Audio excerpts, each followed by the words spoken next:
En la presentación voy a hablar de la historia de las matemáticas. Para comenzar voy a realizar una división en el tiempo caracterizada por los siguientes periodos. El primero, surgimiento de la matemática. El segundo, matemática elemental. El tercero, matemática de las magnitudes variables. Y el cuarto, matemática contemporánea. Esta división fue propuesta por Kolmogorov, el cual se basó en los métodos más importantes, las ideas y los logros de la matemática en cada época. Para comenzar vamos a ir a la civilización egipcia en el 6000 a.C., ubicada en el primer periodo del surgimiento de la matemática. En aquella época los aparejadores del faraón realizaban mediciones de tierras para poder cobrar los impuestos y también para poder dividirlas en el caso de que éstas fueran inundadas cuando se desbordaba el río Nilo. Allí se calcularon las primeras áreas. Por otro lado, las pirámides de Egipto dan evidencia de que utilizaron el número áureo por sus proporciones para construirlas, y también de que han utilizado el teorema de Pitágoras para calcular su altura o la longitud de alguno de sus lados, o de sus caras, mejor dicho. Se cree que no sabían de la existencia de dicho teorema y solo lo utilizaban de una manera particular, con números particulares. Tenían un sistema decimal de base 10, no posicional, mediante la acumulación de jeroglíficos, lo cual era un poco complicado para representar números grandes porque requería de acumular una gran cantidad de símbolos. Mediante los papiros se tenía evidencia de que la aritmética que utilizaban era básicamente aditiva, es decir, reducían toda operación a la suma, y realizaban el uso de fracciones para el reparto de pan o para pagar el sueldo de los empleados. Por otro lado, la aritmética y la geometría se utilizaban de manera conjunta, es decir, no existía una diferenciación entre ellas, y en los problemas se veía la geometría como a modo de contexto y se resolvían puramente con la aritmética. Hay evidencia de que resolvían áreas de rectángulos, triángulos y círculos, también volúmenes de cubos, cilindros y también el volumen de un tronco de pirámide cuadrangular. Por otro lado, tenemos la civilización de Babilonia en el 1800 a.C., también ubicada en el primer periodo. En aquella época los problemas estaban relacionados con las medidas y los pesos, y de allí derivaban las primeras ecuaciones. También realizaban mediciones de tierras, en donde surgieron las primeras ecuaciones al cuadrado, y también realizaban el control de caudal de agua mediante una red de canales para prevenir las inundaciones provocadas por los ríos. Utilizaban un sistema numérico posicional en base 60, el cual lo que tenía de bueno era que no necesitaban demasiados símbolos para representar números grandes. Dentro de él incluyeron el 0, fueron los primeros que vieron la necesidad de incluirlo. También tenían tablas que permitían calcular inversos de los números, potencias y raíces, en donde los inversos eran muy útiles para realizar las divisiones. Y también se sabía que sabían resolver ecuaciones lineales, dos ecuaciones con dos incógnitas, todo esto obviamente de manera verbal, ya que no podían expresar, en realidad no tenían maneras de representar las cosas con símbolos como lo hacemos hoy en día. También realizaron una buena aproximación de la raíz de 2 mediante el uso de triángulos, y se cree que tenían una noción de lo que eran los números irracionales. Por último, tampoco distinguían la geometría, al igual que los egipcios, sino que la usaban en conjunto con el álgebra y la aritmética, y podían realizar buenas estimaciones de la longitud de una circunferencia, podían calcular el volumen de un cilindro circular, y conocían algunas propiedades de los triángulos, como por ejemplo la proporcionalidad entre ellos. Cabe destacar que estas dos civilizaciones que nombramos, Egipto y Babilonia, resolvían problemas que surgían de las necesidades concretas de la vida cotidiana, es decir, problemas específicos, y no realizaban ninguna generalización. Resolvían también por prueba y error, con sustento en la práctica, en la experiencia, y no existía una idea formal de demostración. Tampoco podían distinguir entre lo que era exacto y lo que era aproximado. Continuamos con la civilización griega, ubicada en el segundo periodo de la matemática elemental. Grecia estaba dividida en el periodo clásico y en el periodo helenístico. vamos a comenzar con el periodo clásico, en el cual cabe destacar que la ciencia toma un rol fundamental y se empiezan a crear los primeros grupos de investigadores que tenían alguna figura o algún referente intelectual dentro del grupo como dirigente, y así es que se transmitía el conocimiento de generación en generación. Los griegos buscaban una explicación naturalista a los asuntos del mundo y generalmente creían que el mundo estaba compuesto por unas pocas sustancias o combinaciones de estas. Uno de los matemáticos más importantes de aquella época fue Tales de Mileto. Tales de Mileto llevó a Grecia la geometría proveniente de Egipto. También se dice que predijo un eclipse de sol. Y también fue capaz de calcular la altura de las pirámides de Egipto a partir de comparar su sombra con la sombra de un palo utilizando la semejanza de los triángulos. También es famoso por el teorema de Tales, el cual dice que si 3 o más rectas paralelas son cortadas por 2 transversales, se dice que los segmentos determinados en una de las transversales son proporcionales a los correspondientes en la otra recta transversal. Después otro gran matemático de ese periodo fue Pitágoras de Samos, también famoso por tener su escuela pitagórica, en donde se formaron muchos de los matemáticos de aquella época, y muy famoso por su teorema de Pitágoras, el cual tenemos acá, que dice que la suma de los cuadrados de los catetos de un triángulo rectángulo, en este caso A y B, es igual al cuadrado de la hipotenusa, que en este caso es S.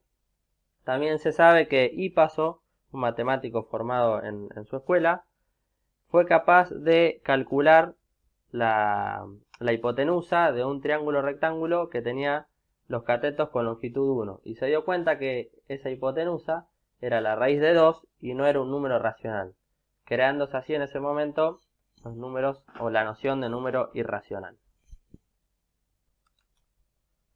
Siguiendo con el periodo clásico, encontramos al matemático y filósofo Platón, el cual es famoso por su método analítico, en el cual decía que si tenemos una hipótesis que necesita ser demostrada, a partir de ella lo que hacemos es extraer consecuencias hasta encontrar una verdad o una contradicción.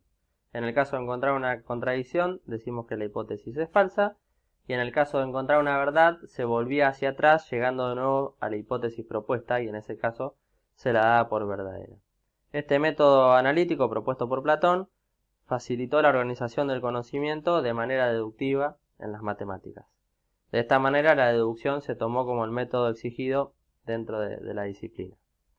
También tenemos a Aristóteles, el cual hizo una clara diferenciación entre axiomas y postulados, diciendo que los primeros eran aplicables a todas las ciencias y provenían de la observación del mundo físico, y en cambio los postulados eran aplicables solo a una ciencia determinada y no eran autoevidentes, es decir, que necesitaban ser demostrados. Seguimos con el periodo helenístico, también dentro de Grecia, en donde destaca el gran matemático Euclides, denominado el padre de la geometría, por haber reunido todos los conocimientos de anteriores matemáticos y geómetras, junto con los suyos, en proposiciones y teoremas que tendrían un sólido orden lógico dentro de un libro que él llamó Los Elementos. También vale la pena destacar que en él figuraban 5 postulados, que son las bases de la geometría euclidiana o también llamada geometría plana.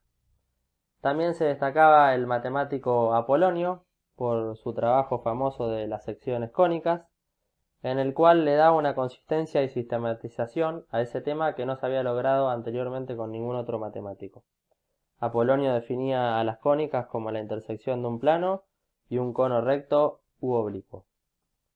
También se destacaba Arquímedes, famoso por el método de exhaustión en las matemáticas, el cual constaba de realizar, por ejemplo, el cálculo del área de un círculo aproximado mediante la construcción de polígonos inscriptos y circunscriptos en el círculo. Lo que se hacía era dar una aproximación y mediante más lados tengan los polígonos, mejor iba a ser la aproximación. También no podemos dejar de nombrar a Hiparco, Menelao y Ptolomeo, que fueron los encargados o los creadores de la trigonometría en aquella época, con el fin de responder a las necesidades de la astronomía, la navegación y la geografía. Y por último, nombramos a Diofanto, que fue el encargado de darle solución algebraica a las ecuaciones de primer grado con 2 y 3 incógnitas, y fue el primero, el pionero en utilizar símbolos para representar a las variables. Podemos concluir entonces que los griegos fueron los primeros en ver la necesidad de tener un sistema de deducción que permitiera realizar demostraciones, y fueron los primeros en declarar axiomas como algo fundamental y que fuera aceptado, y que a partir de ellos se puedan realizar demostraciones y crear nuevos teoremas.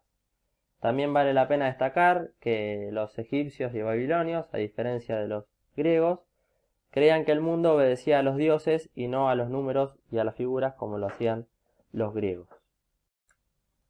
Ahora nos metemos con el cálculo infinitesimal, ubicado dentro del tercer periodo, llamado matemática de las magnitudes variables, en el cual podemos decir que el cálculo infinitesimal surge del resultado de distintas investigaciones de problemas relacionados con calcular la velocidad instantánea de un objeto en movimiento a partir de la distancia recorrida en cualquier instante dado, de hallar la tangente a una curva, la longitud de una curva, de hallar el área de una forma en el plano y el volumen de un sólido en el espacio. Dentro de los dos principales referentes, uno es Leibniz, el cual en 1673, dedicándose a encontrar la tangente a una curva, descubrió que era lo inverso a encontrar áreas y volúmenes. También Leibniz sabía cómo integrar cualquier potencia de x, dedujo reglas para diferenciar el producto y el cociente y la suma de dos funciones, y también obtuvo la fórmula para calcular la longitud de un arco de curva y el volumen de un sólido en revolución. Por otro lado tenemos a Isaac Newton, el cual desde un enfoque más físico, tratando de explicar o comprender el mundo natural, mediante su teoría que llamó el sistema del mundo, logró explicar los movimientos de los cuerpos celestes y terrestres, el flujo de aire y de agua, la transmisión de luz, calor y sonido, y la fuerza de la gravedad, utilizando el cálculo infinitesimal. Por ejemplo, en la ley del movimiento y la ley de gravedad formulada por Newton, encontramos la utilización de la segunda derivada de la posición respecto del tiempo. Cabe destacar que en esta época los problemas matemáticos involucraban problemas relacionados con la astronomía o problemas de la ciencia o internos también a la matemática, y no como en el antiguo Egipto con problemas de la vida cotidiana. Damos un salto hacia las geometrías no euclidianas, las cuales se ubican dentro del tercer periodo también de la historia de las matemáticas, y estas surgen a partir de demostrar, el intento frustrado en realidad por demostrar de varios matemáticos a través de miles de años, de demostrar el quinto postulado de Euclides. Recordemos que este postulado decía que dada una recta y un punto exterior a ella, puede pasar por ese punto solo una recta que sea paralela a la dada. Lo que pasó es que el matemático Karl Gauss vio que ese teorema no podía ser demostrado, y siguiendo un esquema propuesto por Saccheri, un matemático anterior a él, tomó una hipótesis contraria a ese teorema, a ese postulado mejor dicho, la cual no lo llevaba a ninguna contradicción, creando así una nueva geometría distinta a la de Euclides, la cual lógicamente no tenía contradicciones, y la llamó geometría no euclidiana. Todo esto lo descubrió en 1813, pero sin embargo no publicó nada oficialmente para no entrar en conflicto con los intelectuales, políticos y filósofos de la época. Fue entonces, después de Gauss, que Nikolai Lobachevsky fue el primero en hacer público el conocimiento, el descubrimiento de un sistema geométrico distinto al de Euclides. Él lo que hizo fue tomar como tesis contraria la hipótesis de que por un punto exterior a una recta se pueden trazar no una, sino al menos dos rectas paralelas a la dada. Y lo que descubrió es que no llegó a ninguna contradicción, concluyendo que el quinto postulado de Euclides no se podía demostrar, y que sustituyendo este postulado, por una hipótesis contraria, se puede desarrollar una nueva geometría a la cual llamó geometría hiperbólica. Características de esta nueva geometría eran, por ejemplo, que la suma de los ángulos interiores de un triángulo es menor a 180 grados y dio una nueva definición de recta paralela diferente a la de Euclides. También, por otro lado, un referente de las geometrías no euclidianas fue Bernard Riemann, el cual en 1854 dio a conocer un nuevo sistema geométrico. Él lo que hizo fue tomar la idea de que el espacio fuera ilimitado más que un espacio finito. Para diferenciar su geometría de la euclidiana y de la hiperbólica, la llamó geometría elíptica. Características de esta nueva geometría era que la suma de los ángulos interiores a un triángulo era mayor a 180 grados y que directamente no había rectas paralelas en su sistema geométrico. Para culminar la presentación, tenemos el tema de los fractales, ubicados dentro del cuarto periodo de la matemática contemporánea, y su creador fue el matemático Benoit Mandelbrot, el cual los descubrió a mediados de 1980 cuando trabajaba para IBM. Esto lo descubrió tratando de solucionar un problema de ruido en las líneas telefónicas. Mandelbrot también afirmaba que muchas formas de la naturaleza pueden ser descritas en forma matemática como fractales, y no podían ser descritas quizás o explicadas por las geometrías anteriores, como por ejemplo la geometría euclidiana, la hiperbólica o la elíptica. Bien, ahora vamos a definir qué es un fractal. En realidad es un poco complicado dar una definición, pero podemos decir más o menos que es un objeto que posee una forma irregular, el cual si seleccionamos una parte de él y lo ampliamos, veremos la misma forma que el objeto fractal completo. Es decir, si yo hago zoom sobre una parte particular, va a tener la misma forma que el objeto original, ¿no? Que el objeto total. Este objeto también es formado a partir de repetir un mismo patrón una infinita cantidad de veces, conformando así una estructura que se repite en todas sus partes.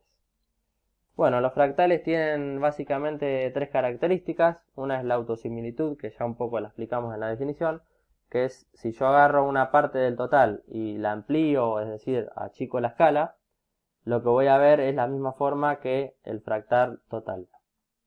También tenemos que la dimensión fractal debe ser mayor a la dimensión topológica. ¿Qué quiere decir esto? El fractal tiene una dimensión propia, así como las líneas tienen dimensión 1, los cuadrados tienen dimensión 2, los cubos dimensión 3. El fractal tiene una dimensión que es mayor a la topológica. Y la dimensión topológica generalmente es aquella dimensión del objeto que le da el origen al fractal. Yo, por ejemplo, puedo agarrar una línea de dimensión 1 e ir repitiéndole, aplicándole un proceso, un patrón, repetidas veces y formar así un fractal.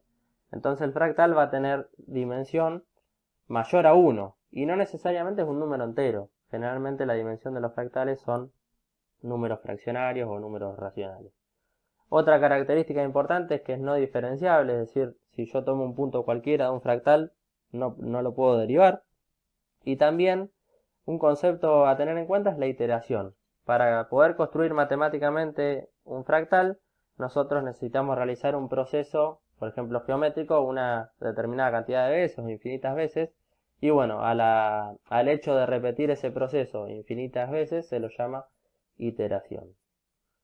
Por ejemplo, acá tenemos una forma que podría ser considerada un fractal, y si vemos esta parte roja, vemos que si yo la amplío mantiene la misma forma del objeto fractal original. Y por último, vamos a nombrar las aplicaciones que tienen los fractales hoy en día.